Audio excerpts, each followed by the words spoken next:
people have a tendency often to think about infrastructure in terms of the biggest projects, the biggest bridges, the high-speed rails, whatever it may be.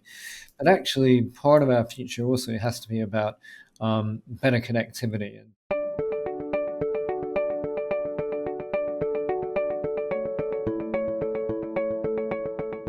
Welcome to Infrastructure Connections, the podcast where we explore what makes sustainable infrastructure work. Brought to you by the Infrastructure Sustainability Council. I'm your host, Seth Scott. Today, we'll be speaking to Toby Kent, our CEO, about the future of infrastructure. So without further ado, let's get introduced. Thanks, Scott. I'm Toby Kent, CEO of the Infrastructure Sustainability Council. In terms of focus, I really look at three things. So fundamentally, how we engage with the market and our members, how we make sure that the products and the services that we produce are best serving the needs of the market and those members, and of course, looking after the incredible team, including yourself, that we have here at the ISC. That's a great role. So you've been involved in sustainability for most of your career. What was the spark that inspired you to dive into sustainability? There were probably a few sparks at different moments, if I'm really honest, and why wouldn't I be? It goes back a long time. I was doing research in the former Soviet Union in the late 1990s, and I became really interested as I was looking at socioeconomic development issues, how these newly independent nation states of Tajikistan, Uzbekistan, Kyrgyzstan, and so forth were going to become successful. And I became really, really interested in the role of the corporate sector in that. And I got into what then we called corporate social responsibility, which kind of evolved through various iterations through corporate sustainability and so on. And and as I say, there were kind of different sparks along the way, different sectors that I got into, etc. But that was the real origins of it. Was there anyone who inspired you along the way? I mean, it sounds maybe a little trite. I don't know. There was actually something that happened coming out of the time in Central Asia where I was asked by one of the universities that I did some work with there to put together a funding proposal for an EU grant, European Union academic grant. And I went to my dad and I was like, I really don't know what I'm doing. Have you got any thoughts? And he said, listen, and as well as being slightly more helpful than this, he said, listen, fundamentally, he said there are no experts. He said there are just people who do things and they become experts. And so I guess that's really played a real influence on how I've approached my career. That was, again, really as I was, on the cusp of starting my career, I guess, and just having that sense of give things a go. You will be able to work it out. And if you can't, it will work out if you stick at it and so on. So I guess that's been both an influence and a theme that's run through my career. Well, I think you've become an expert by now. One hopes. There's still areas that we can always learn. Yeah, exactly. Yeah, because also everything keeps moving, right? And we are obviously at a point in history, not least in the infrastructure space, where the expectations to do things differently and the need to do things differently are extremely high and fast moving. So I don't think anyone who thinks they're an expert for a long time without keeping to work at it is going to get left behind. That's true. Well, speaking of what's coming in the future, this season we're talking about the future of infrastructure. So kick us up with a wide lens. What's your vision for the future? Where are we going to be in 15, 30, or even 50 years? Just go long. Yeah. So I'm going to paint an optimistic vision. I think I've done quite a lot of work on scenario planning as various points in my career, and the way that one approaches that, as I'm sure our listeners fully understand, is to look at what are plausible scenarios, and you normally pick a few scenarios because we really don't know. So I'm going to pick an optimistic vision in which I think there is a part of that optimistic future that also looks a little bit more like our past. And what I mean by that is it is a future in which, despite an ongoing population increase, we have found ways to interact much better with nature. So we do actually see recovery of the natural environment.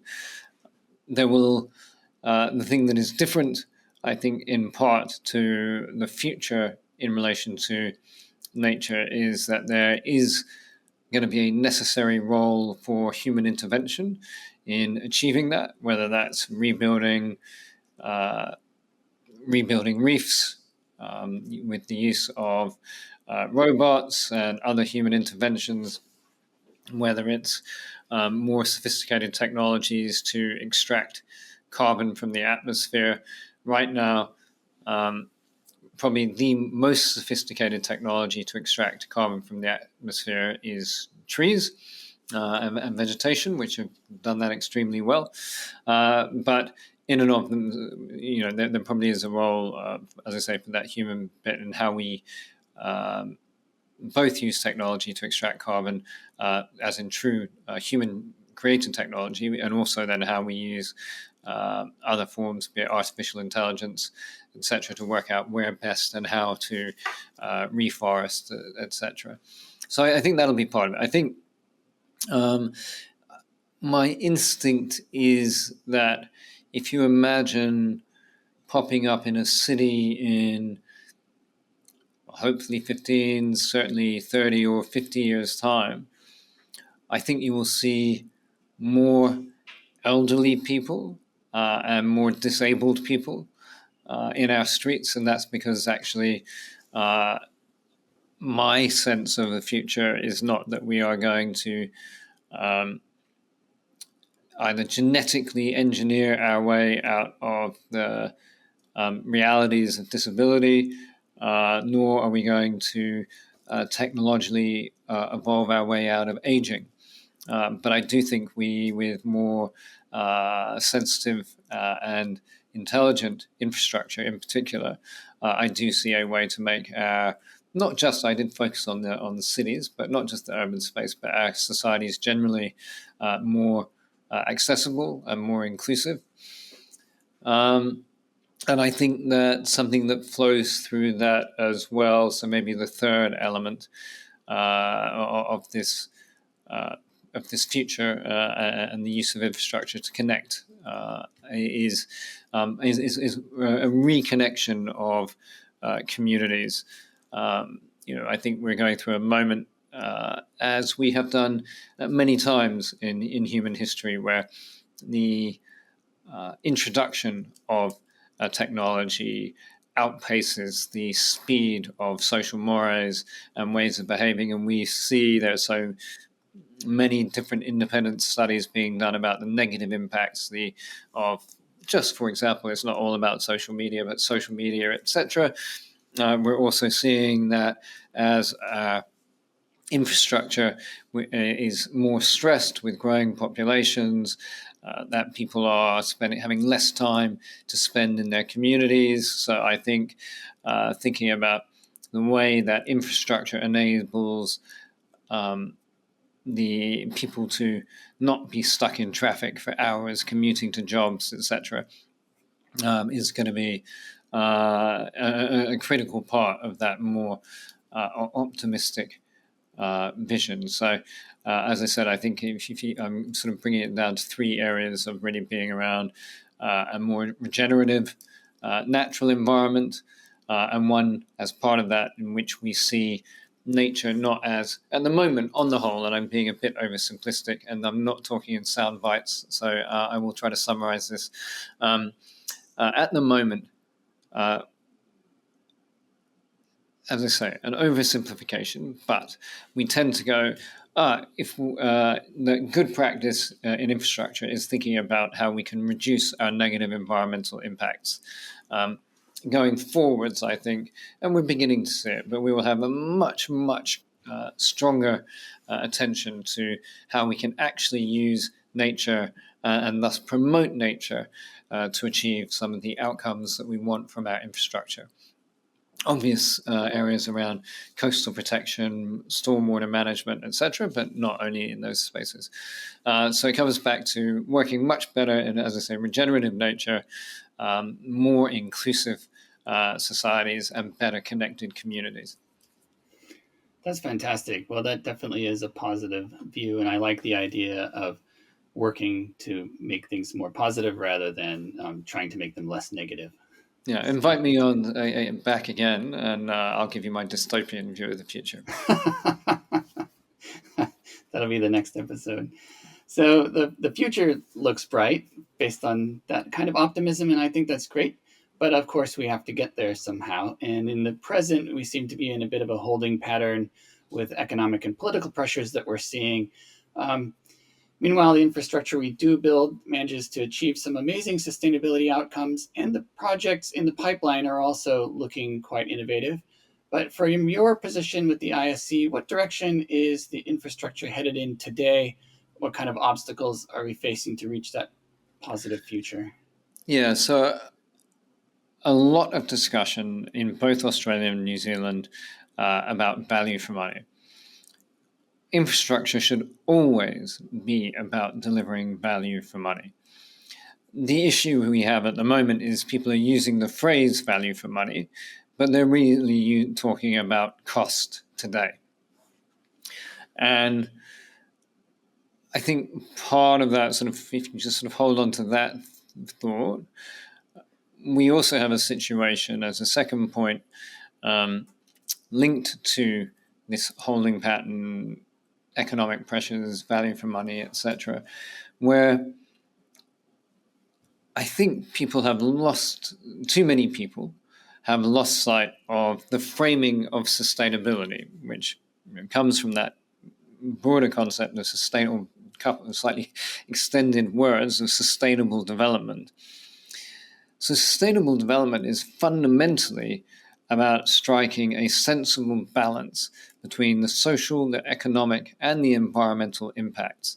And too often what we're seeing is people are talking about environmental sustainability and red tape, green tape getting in the way. But if we say that our infrastructure is inherently multi-generational and the consequences of it are also multi-generational, then value for money needs to be seen through a lens which includes the price that we're paying today, but also says, well, what are these broader impacts that we're trying to manage? Ultimately, increasing social outcomes and reducing negative environmental benefits, or to my earlier point, ideally, actually supporting regenerative environmental outcomes. So we're seeing some great things going on across roads, rail, ports, energy, and I'm loving some of the work that we're doing in the water space at the moment. So it's not as though it's all of this good, broader thinking has been thrown out in any way. But what we're seeing is a squeeze on some of the larger infrastructure projects, which is sometimes where you get more headline kind of grabbing issues. But I think we're also seeing a much more some fundamentals around sustainability built into our infrastructure projects, particularly in Australia with the focus on carbon. There is an issue, I would say, that we've perhaps almost gone a little bit too overweight, to use an investment term, on the carbon piece, and potentially at the expense of the broader balance between social, economic, and environment. One of the ways that I sometimes say is that almost everything is impacted by climate change, but certainly not everything is climate change. And so we do need to disaggregate those things. So that's quite a long answer, but I guess I would say, to summarize that, essentially, and you've framed it in your question, there are so many good things going on across the infrastructure space, both in Australia and New Zealand. The scale of many projects are coming down, but we're also seeing really good practices being built into projects of all scales. So as the sustainability itself has been building, do you see that continuing to build as a factor in infrastructure moving forward? I think it's the kind of thing that in political environments like this, as a topic, sometimes gets positioned as unnecessary and can be given a bit of a kicking.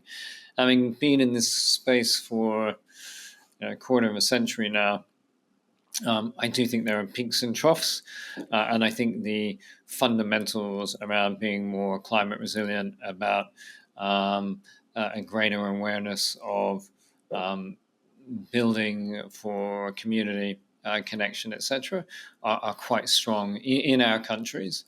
And I think, yeah, fundamentally, sustainability is very much here to stay, whether or not that term is always used. That's great. That's good news. So before you came to the ISC, you were the Chief Resilience Officer in a previous role for the City of Melbourne. And now we see resilience going to be playing a pretty large role in any of the trials and tribulations coming our way. So that helps us prepare for the future. What makes infrastructure resilient, and what did you see in your work in that area that is going to make an impact in the future? Yeah, so quite often people sort of think about infrastructure resilience as just building a bigger wall, bigger seawall, pouring more concrete, and so on. One of the things of the many great things that were driven by the Global Resilient Cities Initiative, um, were quite as simple. I found them very valuable. 7 characteristics of resilience, and these play out at a community level. They play out in, I even applied it in thinking about when I was looking for a new house. And how so, but really. So the point about infrastructure, I find it really valuable. So there are 4. The way I remember it is 4 R's, 2 I's, and an F. So, firstly, reflective. Is the infrastructure being designed in ways, maintained in ways that is learning from the past? It has to be robust, and that maybe speaks for itself, but it also has to be resourceful. So, for example, have we got ways that it also has to be resourceful. So, for example, has it got alternative methods of delivery, or can it be used in different ways? And then redundant, which is about having spare capacity in the system. But importantly as well, it's not just about seeing those sort of standalone qualities that I just mentioned there. Also, is the infrastructure inclusive? So does it really think about being designed for those who the most marginal in societies or marginalized in society as much as the majority, or in some cases just the wealthiest? And is it then integrated itself? I know in planning for the podcast, we've got people coming up who are going to be talking about intelligent infrastructure, for example. And so a critical part of intelligent infrastructure is how well does it integrate with other systems? You can't really have intelligent infrastructure if it's just a sort of, as it were, an island or asset on its own. And then is it flexible? In our work, we don't so much look at buildings, but a great example I like for flexible that a lot of the cities around the Resilient Cities Network use was taking a look at school buildings, which are frequently, only really used by a community between about 9 a.m. and 3 p.m. In many cases. So how do you take an asset like that, open it up so it becomes something that is used at night by people who might maybe older people studying, or how does it become a drop-in center? How does it become an area that in maybe in vacation periods might actually also be a community safety. How does it, in areas of times of vacation, for example, become a community evacuation center? Often that does happen by default, by the way, is worth mentioning. But so much of this is about how do we do things intelligently, intentionally. So I think that's where I would go to describe what makes infrastructure resilient. Those 7 qualities, I really like those. I think they're quite understandable. To give you an example of what that might look like, in New Orleans following Hurricane Katrina, there was a big move initially to build a much, much bigger storm wall involving literally millions and millions of tons of concrete.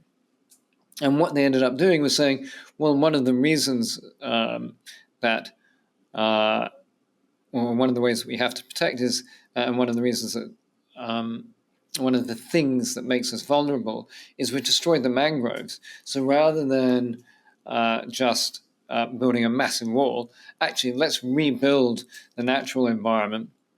Again, to my earlier point, human intervention in rebuilding nature, so that those will play a natural role in helping to slow down tidal surge, etc.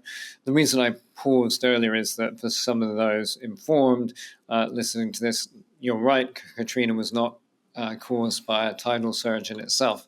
But it's thinking about obviously those future things, but it also was about being reflective and learning from Katrina and so on, so redesigning some of the infrastructure in the hinterland, but also about how they then equipped communities and so on, and them being inclusive. So raising some of the levee walls or the canal, the banks alongside canals, but not just making them higher to protect against water, but also putting bike paths along them to better connect the city, open it up, and so on.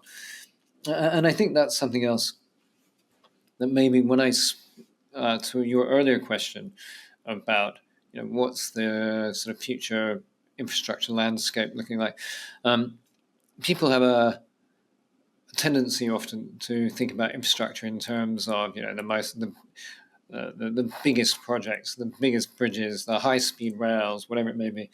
But actually, part of our future also has to be about better connectivity, and things like cycling are absolutely wonderful for connecting communities. So building bike paths, bike lanes, and really seeing them on an equal footing as some of those bigger projects. In and of themselves, a $10 million bike path probably doesn't and probably rightly doesn't attract the same attention as the $10 billion massive road project. But in aggregate, all of those $10 million bike upgrades and then how they integrate with that bigger project, etc., is absolutely critical to getting our future right. Yeah, I like that idea that building for resilience can also build for the day-to-day and improve the day-to-day interactions, like integrating bike paths into the resilient structures that you're building. That's fantastic. Yeah, and just one thing on that, again, if we think about resilience, whether we take it to a really personal level, being a resilient human is not just being able to stand up in the face of something horrible going wrong. It's about that ability to adapt quickly in our day-to-day lives, not to get overwhelmed by things coming from different angles. So if we think about infrastructure in the same way, it's not just that big kit, as it were. It's about the whole piece and how we integrate and have really flexible infrastructure that is able to perform different functions at different times and support different functions in different ways. That's true. Yeah, resiliency is just as much about how you bounce back from a tragedy and what something that's got you knocked down in the first place. So, and coming back better from that. That's and even better is if you can avoid it altogether, right? Absolutely, especially as a person. Yeah. So, as I say, just on that, one of my well-used lines is that in this space is everyone wants to be able to say that they're resilient. Very few people want to have to demonstrate it too often. That's right. So, speaking of people who need to be resilient. Speaking to our listeners, a lot of them are involved in sustainability, but a lot of them might not be or might be new to it. In order to achieve that bright future we have down the road and get through some of the difficult patches we might have in the short term, what do you think that they can do to get involved, regardless of their role, whether they're asking for it from their governments or from their institutions, or getting involved in it, practicing it, specifying it, regulating it? Where do you see the most impact being from average people?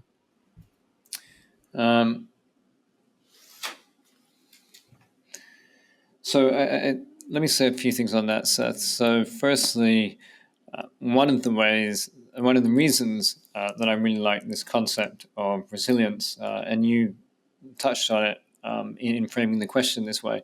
So a lot of people, when I was doing my resilience officer role, would say, "Oh, isn't resilience just another fancy name for sustainability?" And part of my sort of standard answer was, there is a huge amount of overlap, but the quality or the positive, the valuable thing about the framing of resilience is that we're all working toward. Can I start all this again?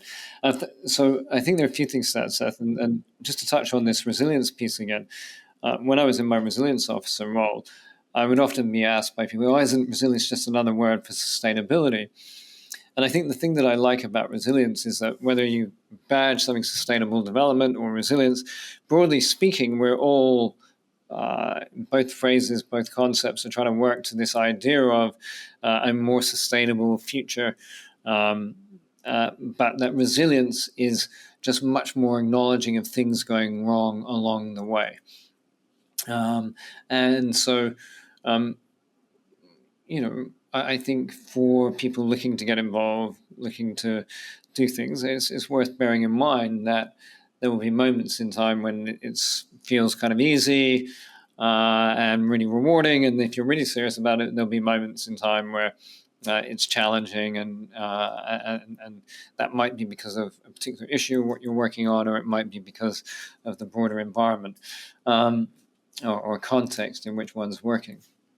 So if people are trying to get into the sustainability space, I think it's really helpful to understand in what way we can all take action in our day-to-day lives. We may also wish to become resilience practitioners in our professional lives. One of the things that we're doing at ISC is standing up what we call our Sustainability Academy. And that's really about, if you had to sort of break it down, that's building on the work we've done over many years to train people to be able to deliver our sustainability ratings. But this is about saying you might be an expert in infrastructure, but that doesn't necessarily make you an expert in sustainability. And you may be a sustainability expert, but that doesn't make you an infrastructure expert. And so it's about bringing together those things. So in answer to the question, obviously not everything is about what ISC does, but I think being really clear on what is it in your professional sector, that what are the opportunities to be actively involved? Is it in your job title? Is it not? Does that matter to you? I can't think of a single sector that doesn't have some form of sustainability practitioner working on it. And so seeking that out, working out how to get involved.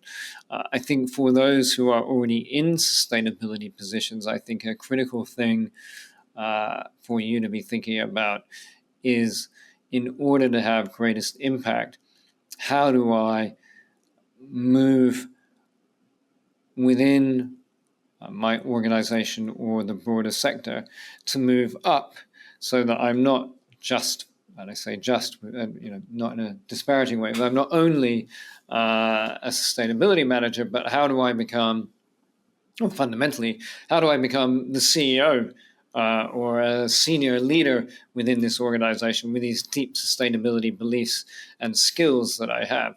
Because I think to have the greatest impact, it is ultimately when we stop badging sustainability as a standalone thing that can be picked up or dropped, and where we truly reflect, as I mentioned earlier, in the way that we operate our organizations, that this is about the balancing of the social, the environmental, and the economic, and the interplay between all of those things that ultimately should make our organizations more financially successful and greater economic contributors over the long term. Thank you for listening to Infrastructure Connections. Please take a moment to follow us wherever you get your podcasts. And we want your feedback. Drop us a line to let us know what you think. And stay tuned for the next episode, where we talk to Anna Roback about intelligent infrastructure.